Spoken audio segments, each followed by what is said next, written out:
স্বাগতম জ্ঞানযাত্রা চ্যানেলে। সময়, সে তো আমাদের জীবনের সবচেয়ে নিষ্ঠুর সত্য। না চাইলেও সে এগিয়ে চলে, কারো অপেক্ষা করে না।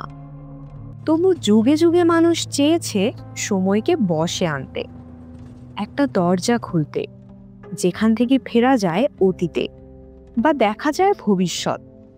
কিন্তু প্রশ্ন হচ্ছে, টাইম মেশিন কি বাস্তব, নাকি এ শুধু আমাদের কল্পনার এক ফাঁদ?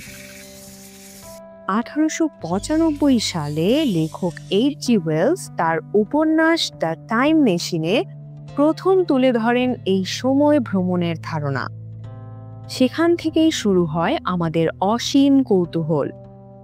মানুষ কি সত্যিই ফিরে যেতে পারে তার অতীত জীবনে, না হয় একবার উঁকি মারতে পারে ভবিষ্যতের পৃথিবীতে?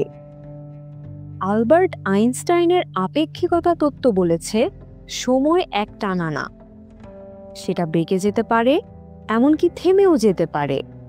বিজ্ঞানীরা বলে, যদি আমরা আলোর চেয়েও দ্রুত গতি অর্জন করতে পারি, তাহলে সময়ের স্রোতকে উল্টো দিকে ঠেলে দেওয়াও সম্ভব হতে পারে। কিন্তু এটা কি আদৌ সম্ভব? ঘুমের মধ্যে আমরা কি দেখি? মাঝে মাঝে মনে হয় একটা সময় ছিলাম, আরেকটা সময়ে চলে গেছি। স্মৃতি, স্বপ্ন আর সময় কখন যেন একে অপরের সঙ্গে গুলিয়ে যায়। তাহলে টাইম ট্রাভেল কি আসলেও একটা মেশিনের কাজ, নাকি আমাদের মগজই সবচেয়ে বড় টাইম মেশিন? টাইম মেশিন, এটা কি বিজ্ঞানের ভবিষ্যৎ, নাকি নিছক এক রোমান্টিক ফ্যান্টাসি? মানুষ কি কোনোদিন সত্যিই সময় ভ্রমণ করতে পারবে, নাকি আমরা চিরকালই ঘড়ির কাঁটার সঙ্গে ছুটে চলবো একমুখী পথে? তুমি কি ভাবো? কমেন্টে জানাও।